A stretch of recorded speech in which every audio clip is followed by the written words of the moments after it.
몸은 하나인데 많은 지체가 있고 몸의 지체가 많으나 한 몸임과 같이 그리스도도 그러하니라.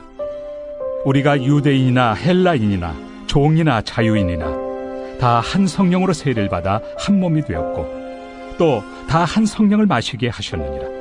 몸은 한 지체뿐만 아니요 여럿이니 만일 발이 이르되 나는 손이 아니니 몸에 붙지 아니하였다 할지라도 이로써 몸에 붙지 아니한 것이 아니요 또 귀가 이르되 나는 눈이 아니니 몸에 붙지 아니하였다 할지라도 이로써 몸에 붙지 아니한 것이 아니니 만일 온 몸이 눈이면 듣는 곳은 어디며 온 몸이 듣는 곳이면 냄새 맡는 곳은 어디냐.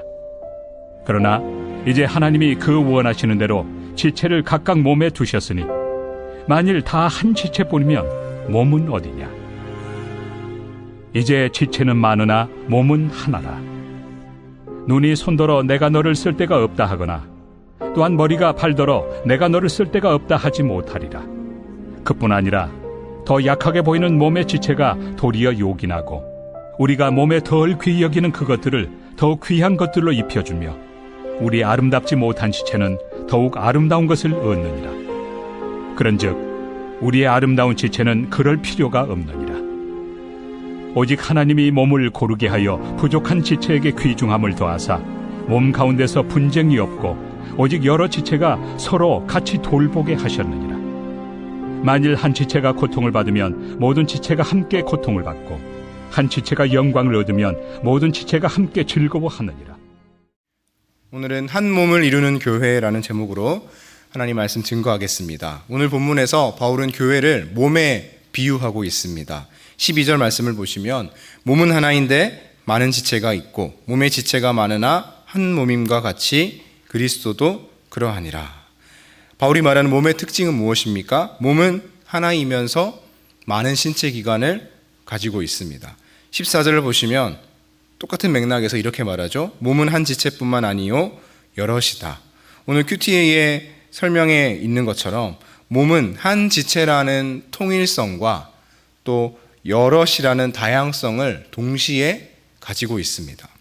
머리, 가슴, 배, 팔다리, 피부와 내장, 근육, 혈관, 신경 등등 몸에는 다양한 신체 기관이 있는데 서로 물리적으로 붙어 있을 뿐 아니라 서로 유기적으로 함께 작동하고 움직이는 통일성을 가지고 있는 것이 바로 몸이라는 것입니다. 바울은 교회가 바로 이 몸과 같다라고 말하고 있습니다.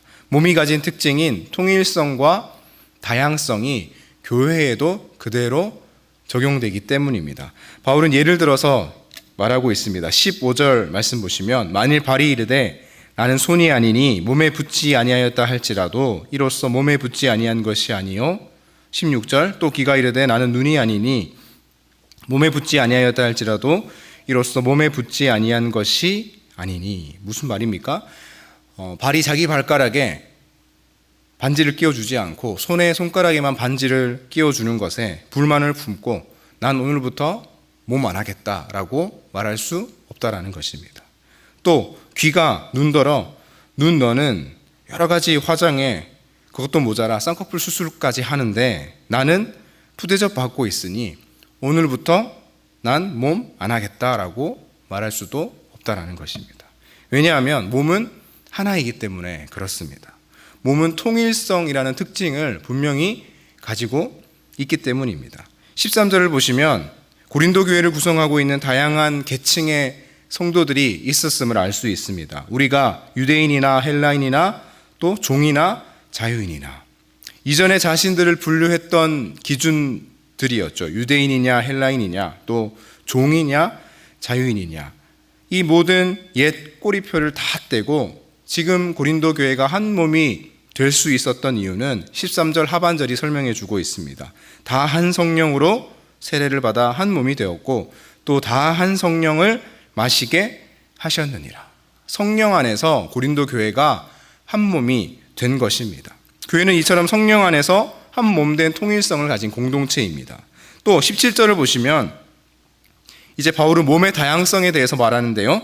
만일 온몸이 눈이면 듣는 곳은 어디며 온몸이 듣는 곳이면 냄새 맡는 곳은 어디냐. 모두가 눈이 되겠다 할 수도 없고 또 모두가 귀가 되겠다 할 수도 없다라는 것입니다. 그래서 19절 말씀을 보시면 만일 다 한 지체뿐이면 몸은 어디냐.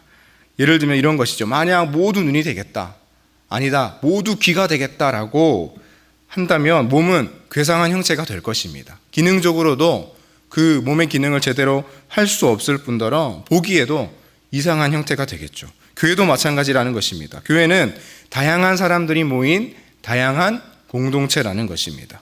그런데 이 다양성의 공동체를 이루게 하신 분도 누구이십니까? 18절에 그러나 이제 하나님이 그 원하시는 대로 지체를 각각 몸에 두셨으니, 이 다양성의 공동체를 이루게 하신 분도 바로 하나님이십니다. 정리한다면 교회는 통일성과 다양성을 가진 공동체인데, 이 통일성과 다양성은 공존하기 굉장히 어렵지 않습니까? 교회가 하나가 되는 것도 쉬운 일이 아니고, 또 서로 다른 사람들이 서로를 인정하고 서로를 받아들이는 것도 만만한 일이 아닌데, 이 두 가지 상반되는 특징들인 통일성과 다양성이 공존할 수 있는 이유가, 이 통일성과 다양성의 근거가 되시는 분이 바로 우리 하나님이시기 때문에 가능하다라는 것입니다. 통일성도 한 성령 하나님의 근거가 있고, 다양성도 하나님이 그 원하시는 대로 교회의 많은 성도들을 다양하게 두신 것에 근거가 있습니다. 주 안에 사랑하는 성도 여러분, 하나님께서 교회를 세우시고 교회를 통일성과 다양성의 균형 가운데 이루어 가시는 분이십니다. 그래서 교회의 주인은 오직 하나님이셔야 합니다. 우리 교회도 하나님만 주인으로 모시며 하나님의 뜻대로 통일성과 다양성의 균형을 잘 이루어가는 그런 복된 교회가 될 수 있기를 간절히 소망합니다. 그렇다면 바울이 교회를 몸에 비유하고 있는 이유가 무엇일까요? 이전 본문에서 살펴본 것처럼 고린도 교회는 은사가 굉장히 많은 교회였습니다. 그런데 그 풍성한 은사를 잘 사용했으면 좋았을 텐데, 그 풍성한 은사로부터 문제가 시작되었습니다. 그 좋은 은사들을 교회를 건강하게 세워나가는 일에, 또 서로를 격려하고 서로 영적인 도움을 나누는 일에 잘 사용했으면 좋았을 텐데 그러지 못했죠. 은사를 기준과 잣대로 삼았습니다. 은사 유무에 따라 편을 갈랐습니다. 더 나은 은사, 더 못한 은사로 나누었고, 그것이 더 나은 사람, 더 못한 사람을 나누는 기준이 되고 말았습니다. 그러자 분열의 문제가 고린도 교회 가운데 불거지기 시작했습니다. 21절 말씀을 보시면 눈이 손더러 내가 너를 쓸 데가 없다 하거나, 또한 머리가 발더러 내가 너를 쓸 데가 없다 하지 못하리라. 우리가 앞에서 바울이 말한 대로 몸을 살펴봤는데, 몸에서는 통일성을 가지고 있기 때문에 분열이 일어나서는 안 되지 않습니까? 그런데 한 몸과 같은 고린도 교회 가운데 이러한 분열이 일어나게 되자 바울은 이것을 안타깝게 여겼고 바로잡기 원했던 것입니다. 그렇다면 교회는 어떤 곳이어야 합니까? 22절 말씀입니다. 그뿐 아니라 더 약하게 보이는 몸의 지체가 도리어 요긴하고, 또 23절 우리가 몸에 덜 귀히 여기는 그것들을 더욱 귀한 것들로 입혀주며 우리 아름답지 못한 지체는 더욱 아름다운 것을 얻느니라. 교회는 어떤 곳입니까? 더 약하게 보이는 지체들이 더 요긴함을 받는 그런 공동체입니다. 또 교회는 덜 귀히 여기는 지체들이 더 귀한 것들로 입혀주고 여겨지는 그런 곳이 교회라는 것입니다. 교회는 어떤 곳이라고요? 교회는 더 나은 사람, 더 못한 사람으로 편을 가르는 장소가 아닙니다. 교회는 약한 자들을 세워주고 존중하고 귀히 여기는 장소입니다. 또 교회는 강한 자들만 인정받고 살아남는 그런 장소가 아니라 교회는 약한 자들의 편을 들어주는 장소여야 한다라는 것입니다. 이 방식은 세상의 방식과는 정반대이죠. 세상은 강한 자를 따릅니다. 세상은 기득권이 득세하는 곳입니다. 그래서 세상은 강한 자와 기득권이 있는 자들을 쫓아가야만 살아남는다라고 말합니다. 세상에서 약한 자는 드러나지 않습니다. 약한 자는 무시당합니다. 약한 자의 편에 서겠다는 사람도 없습니다. 약한 자의 편에 서겠다라는 것은 큰 손해를 감수해야 하는 일로 여겨집니다. 그래서 세상에서는 끊임없이 강한 자와 약한 자 사이에 반목이 일어나죠. 분쟁이 발생합니다. 강한 자는 약한 자를 짓밟고 더 올라서려 하고, 약한 자는 강한 자를 경멸하는 것에 그칠 뿐입니다. 하지만 교회는 다르다라는 것입니다. 이 땅에 교회를 세우신 예수님께서는 정반대의 방식으로 교회를 세우셨습니다. 고린도후서 8장 9절 말씀을 보시면 이런 말씀이 있습니다. 우리 주 예수 그리스도의 은혜를 너희가 알거니와 부요하신 이로써 너희를 위하여 가난하게 되심은 그의 가난함으로 말미암아 너희를 부요하게 하려 하심이라. 여러분, 예수님께서는 가장 부요하고 가장 강한 분이셨지만 가장 가난하고 가장 약한 자로 이 땅에 오셨고 그러한 삶을 살아가셨습니다. 약한 자들의 구원자가 되셨습니다. 이것이 예수님께서 교회를 세우신 방식입니다.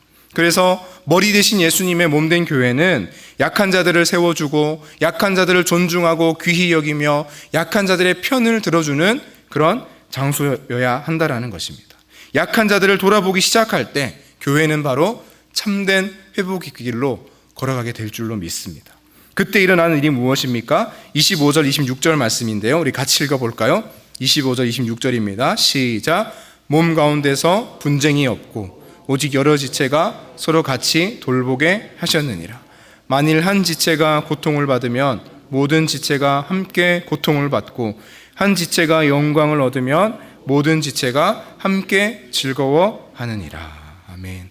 이 땅의 교회가 예수님이 교회를 세우신 이 약한 자 중심의 방식을 기억하며 약한 자들을 돌아볼 때에 교회는 분쟁이 사라지고 참된 회복을 경험할 뿐만 아니라 함께 울고 함께 웃는 그런 아름다운 공동체가 되게 될 줄로 믿습니다. 주 안에 사는 성도 여러분, 주님의 성전된 우리 각자가 오늘 하루도 약한 자들의 편에 설 수 있는 그런 삶을 살 수 있기를 소망합니다. 또한 우리 교회가 약한 자들을 돌아볼 수 있는 그런 하나님의 뜻에 합당한 교회가 될 수 있기를 예수 그리스도 이름으로 축원합니다. 말씀을 기억하며 함께 기도하겠습니다. 오늘 하루 우리의 삶 가운데 나의 도움이 필요한 약한 지체는 누구입니까? 예수님께서 가장 약하고 가난한 바로 나를 위해 이 땅에 오신 것처럼 나도 약한 지체를 위해 오늘 하루를 살아가게 하여 주옵소서. 우리 교회가 주님의 은혜를 기억하며 날마다 약한 자들을 향해 손을 내미는 교회, 또 통일성과 다양성의 주인 대신 주님만 우리의 주인으로 모시는 그런 복된 교회가 되게 하여 주옵소서. 또 5월 8일, 5월 15일 원로 장로 추대 및 장로 안수집사 권사 임직을 위한 공동회의가 있습니다. 또 5월 11일부터 3일간은 부흥회가 있습니다. 이 모든 일들 가운데 하나님의 은혜가 충만하도록 시가 함께 주님의 이름 부르고 기도하겠습니다.